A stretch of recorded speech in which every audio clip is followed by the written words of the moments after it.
अध्याय 3 मशीन का विवरण, मशीन डिस्क्रिप्शन। उद्देश्य। इस अनुभाग का उद्देश्य आपको stallion FC, PLC, JW wave soldering machine के मुख्य भागों और उनकी कार्यप्रणाली से परिचित कराना है।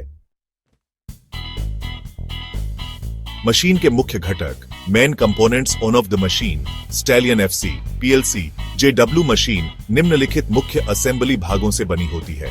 क्रमांक, घटक का नाम, कंपोनेंट नेम, कार्य, फंक्शन। 1. पंप मोटर असेंबली, मुख्य वेव, सोल्डर वेव को उत्पन्न करने के लिए मुख्य पंप। 2. कन्वेक्शन प्रीहीटर, पीसीबी को गर्म करने के लिए heating unit. 3. Heating tank solder pot, पिघला हुआ टिन रखने का टैंक। 4. चिप वेव मोटर, एसएमडी के लिए एसएमडी सोल्डरिंग हेतु विशेष तरंग जनक motor. 5. Component soldering zone, PCB के कंपोनेंट को सोल्डर करने का क्षेत्र। 6. Control circuit assembly, electronic control system. 7. Conveyor assembly, PCB को मशीन में एक स्थान से दूसरे स्थान तक ले जाने वाला system. 8. Controller, PLC plus HMI, पूरी मशीन का नियंत्रण व मॉनिटरिंग करता है। 9. फ्लक्स टैंक, स्प्रे फ्लक्सर, पीसीबी की सतह पर फ्लक्स की परत चढ़ाने के लिए। विशेष ध्यान देने योग्य बातें, सभी घटक स्टेनलेस स्टील से बने होते हैं जिससे संक्षारण नहीं होता। सभी सफाई या मेंटेनेंस योग्य हिस्सों तक आसान पहुंच दी गई है। कंट्रोल सर्किट पूरी मशीन से अलग एक सुरक्षित कक्ष में होता है ताकि ताप और फ्लक्स का असर न पड़े। ऊर्जा की बचत, एनर्जी सेविंग सिस्टम। यह मशीन दुनिया की पहली ऐसी मशीन है जिसमें इंटेलिजेंट एनर्जी सेविंग सर्किट लगा है। मशीन का कुल अधिकतम पावर उपयोग 22 किलोवाट से कम रहता है। Tempered glass window, soldering zone के ऊपर एक टेम्पर्ड ग्लास विंडो होती है जिससे ऑपरेटर सोल्डर वेव की निगरानी कर सकता है। अब आपने मशीन के सभी प्रमुख हिस्सों और उनके कार्यों को समझ लिया है। क्या आप चाहेंगे कि अब मैं अगला अध्याय, मशीन इंट्रोडक्शन, मशीन की कार्यप्रणाली की विस्तृत जानकारी का अनुवाद करूं? अध्याय 4 मशीन की विस्तृत जानकारी, मशीन इंट्रोडक्शन। उद्देश्य। इस अध्याय में आप जानेंगे कि stallion FC, PLC, JW wave soldering machine किस प्रकार काम करती है, इसके संचालन की मूल प्रक्रिया क्या है और इसमें कौन कौन से यूनिट शामिल है। मशीन का ओवरव्यू। मशीन के लॉड एंड पर पीसीबी को कन्वेयर पर रखा जाता है।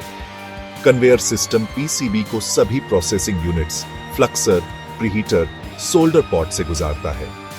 यदि मशीन में ऑटो स्टार्ट, स्टॉप मोड है तो एक फोटोसेल सेंसर पीसीबी को पहचानता है और सोल्डर पंप को सक्रिय करता है। स्वचालित प्रक्रिया का क्रम, automatic operation flow, PCB conveyor पर रखा जाता है। लॉड एंड पर लगे फोटोसेल से ट्रिगर मिलता है। Time delay relay solder pump को चालू करता है ताकि पीसीबी के सोल्डर वेव तक पहुंचने से पहले तरंग स्थिर हो जाए। जब फ्लक्सर सक्रिय होता है तो 3 प्रकार से फ्लक्सिंग हो सकती है: foam head, spray, wave. Flux लगाने के बाद एग्जॉस्ट हुड धुएं को बाहर निकालता है। Preheater unit. प्रीहीटर का कार्य फ्लक्स को सक्रिय करना, फ्लक्स को सुखाना, पीसीबी को गर्म करना ताकि वह सोल्डर वेव के लिए तैयार हो सके। प्रीहीटर की तापमान सेटिंग और जोन नियंत्रण टेम्परेचर कंट्रोल सिस्टम से होता है। ऑपरेटर को अपने प्रोडक्शन के अनुसार तापमान और जोन का सही संयोजन चुनना होता है। Solder wave unit. Solder pump solder pot से पिघला हुआ टिन खींचकर नोजल तक पहुंचाता है। नोजल से बनती है एक संतुलित और नियंत्रित सोल्डर वेव, लैम्बडा वेव या वैकल्पिक चिप ओमेगा वेव। इस वेव से पीसीबी के निचले हिस्से पर प्रभावी सोल्डरिंग होती है। फ्लक्सिंग और निकासी। फ्लक्सर के ऊपर लगे एग्जॉस्ट हुड मशीन से धुएं को बाहर निकालते हैं। इसी तरह सोल्डरिंग यूनिट के ऊपर लगे हुड गर्म धुएं को बाहर निकालते हैं। पीसीबी साइज की सीमा। यह machine plated through hole, PTH और सरफेस माउंट डिवाइस, एसएमडी दोनों के लिए उपयुक्त है। अधिकतम पीसीबी चौड़ाई 304 मिलीमीटर 12 इंच।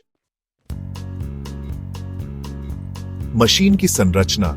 सभी यूनिट्स एक कॉम्पैक्ट फ्रेम में फिट होते हैं जो पूरी तरह से कवर पैनल से ढका रहता है। साफ सफाई और मेंटेनेंस हेतु सभी आवश्यक हिस्सों तक आसान पहुंच दी गई है। नियंत्रण इलेक्ट्रॉनिक्स एक अलग इंसुलेटेड कंपार्टमेंट में रखे जाते हैं। ऊपर की ओर टेम्पर्ड ग्लास विंडो होती है जिससे ऑपरेटर अंदर की प्रक्रिया को देख सकता है। ऊर्जा बचत प्रणाली EMS stallion FC PLC JW दुनिया की पहली मशीन है जिसमें एनर्जी सेविंग सर्किट लगा है। यह पावर खपत को सीमित करके अधिकतम उपयोग 22 किलोवाट से कम रखता है। अब आपने मशीन की संरचना और संचालन के पूरे सिद्धांत को समझ लिया है। क्या आप चाहेंगे कि मैं अब अगला अध्याय कन्वेयर, प्रीहीटिंग और सोल्डरिंग यूनिट्स का संचालन हिंदी में अनुवाद करूं? अध्याय 5 कन्वेयर, प्रीहीटिंग और सोल्डरिंग यूनिट्स का संचालन। उद्देश्य: इस अध्याय में हम सीखेंगे कि stallion FC, PLC, JW machine के कन्वेयर, प्रीहीटर और सोल्डरिंग यूनिट कैसे कार्य करते हैं और ऑपरेटर कैसे इनका नियंत्रण करता है। कन्वेयर संचालन। कन्वेयर को चालू करने के लिए ऑन ऑफ टच की दबाएं। गति को टच स्क्रीन पर उपलब्ध डिजिटल डिस्प्ले और टच कीज द्वारा सेट किया जाता है। अधिकतम गति लगभग 200 सेंटीमीटर प्रति मिनट। डिस्प्ले पर रियल टाइम में गति दिखाई जाती है। प्रीहीटर यूनिट का संचालन। प्रीहीटर 1 और प्रीहीटर 2 को चालू करने के लिए टच की का उपयोग करें। दोनों प्रीहीटर को स्वतंत्र रूप से नियंत्रित किया जा सकता है। डिस्प्ले पर 2 तरह के तापमान दिखाई देंगे। सेट टेम्परेचर, वास्तविक तापमान। तापमान को थर्मोकपल सेंसर द्वारा मापा जाता है जो हीटर के पास लगा होता है।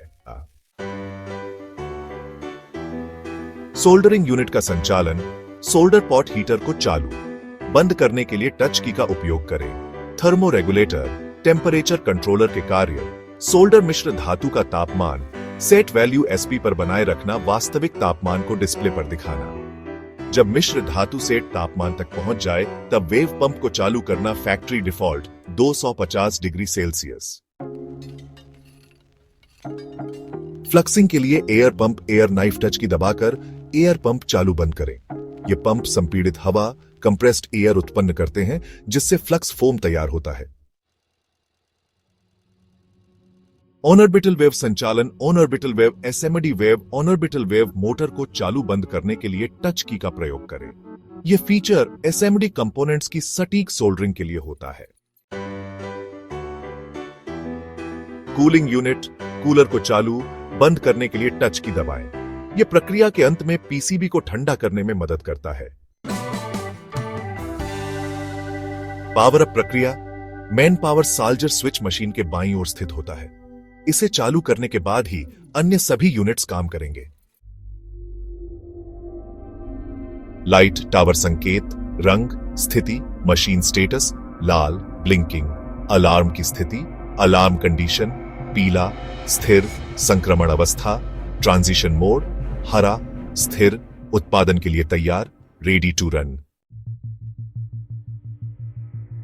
महत्वपूर्ण सुझाव: यदि इमरजेंसी स्टॉप दबा दिया गया है तो मशीन तब तक शुरू नहीं होगी जब तक वह बटन वापस नहीं छोड़ा जाता।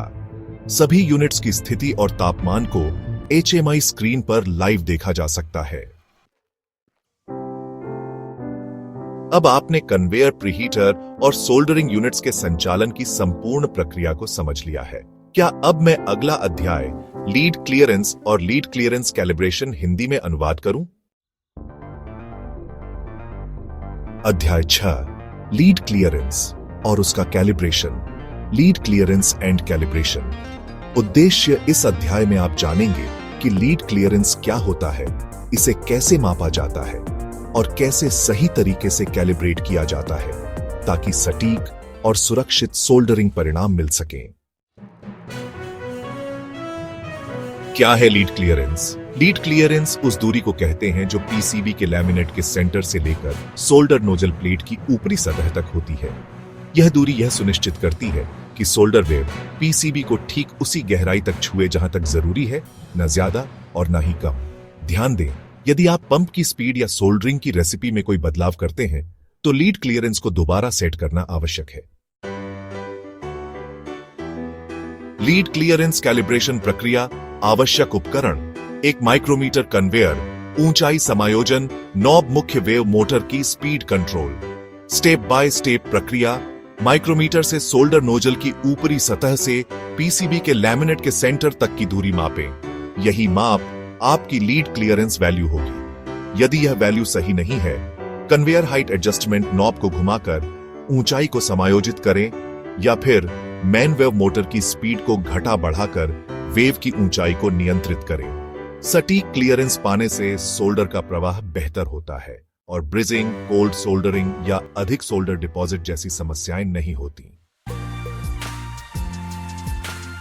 प्रशिक्षु के लिए सुझाव: हर बार जब आप मशीन की वेव स्पीड या रेसिपी बदलते हैं तो लीड क्लियरेंस को फिर से जांचें। माप लेते समय माइक्रोमीटर को ठीक से पकड़ें और सभी सतहों को साफ रखें। अब आपने यह सीख लिया है कि लीड क्लियरेंस क्या होता है और इसे कैसे मापा और सेट किया जाता है। क्या आप चाहेंगे कि अब मैं अगला अध्याय मशीन ऑपरेशन का हिंदी अनुवाद करूं? अध्याय 7, मशीन ऑपरेशन। उद्देश्य: इस अध्याय में आप सीखेंगे कि stallion FC, PLC, JW machine को कैसे चालू, पावर अप किया जाता है, स्टार्टअप प्रोसेस क्या होता है और ऑपरेशन से पहले किन बातों का ध्यान रखना जरूरी है। 1. पहली बार मशीन चालू करना। सावधानी: पहली बार मशीन को चालू करने की प्रक्रिया केवल ईएमएस टेक्नोलॉजीज के अधिकृत एजेंट द्वारा की जानी चाहिए। यह इंस्टॉलेशन के समय किया जाता है। 2. स्टार्टअप प्रक्रिया। स्टेप बाय स्टेप प्रक्रिया। मेन पावर डिस्कनेक्ट स्विच, जो मशीन के फ्रंट में होता है, को ऑन करें। यह वही स्विच है जिसे साल्जर स्विच भी कहा गया है। यदि मशीन में यूपीएस सिस्टम है, यूपीएस को ऑन करें। यदि मशीन एक दिन से अधिक समय तक बंद रहनी है तो यूपीएस को भी ऑन ऑफ करें ताकि बैटरी डिस्चार्ज ना हो। यह सुनिश्चित करें कि मशीन का एग्जॉस्ट सिस्टम फैक्ट्री के एग्जॉस्ट से सही तरीके से कनेक्ट है और चालू है। मशीन का प्रोफाइल लोड करें। आप जो सोल्डरिंग प्रोसेस करना चाहते हैं उसकी प्रोसेस वैल्यूज वाले प्रोफाइल को सॉफ्टवेयर में लोड करें। मशीन को ऑटो मोड में रखें। प्रो टिप: ऑटो मोड में रखने से मशीन खुद ब खुद सभी यूनिट्स को सही क्रम में स्टार्ट करती है। Solder, pot heater, air knife motor, pre heater, conveyor, flux pump, wave pump, cooler. Operator interface. HMI display मुख्य स्क्रीन पर दिखते हैं। चयनित प्रोफाइल का नाम और नंबर, रियल टाइम तापमान, स्पीड और timer value, run, stop, load जैसे टच बटन। प्रोफाइल लोड करने के लाभ: हर बार उसी सेटिंग्स के साथ मशीन चलेगी। पीसीबी सोल्डरिंग में एक रूपता आएगी, उत्पादन दर सुधरेगी और रिजेक्ट कम होंगे। ऑटो मोड की ऑपरेशन श्रृंखला: सोल्डर पॉट हीटर चालू होता है, एयर नाइफ मोटर चालू होती है, प्रीहीटर चालू होते हैं, कन्वेयर चालू होता है, फ्लक्स पंप चालू होता है, wave pump stand by level पर चालू होता है। ऑटो वेव सेंसर के एक्टिव होते ही पंप और वेव फुल स्पीड पर चालू होते हैं। टाइमर के अनुसार नाइट्रोजन और कूलर चालू होते हैं। टाइम खत्म होते ही सब बंद हो जाते हैं। यह प्रक्रिया फिर से स्टेप 7 से शुरू होती है। ऑटो ऑपरेशन कब रुकती है?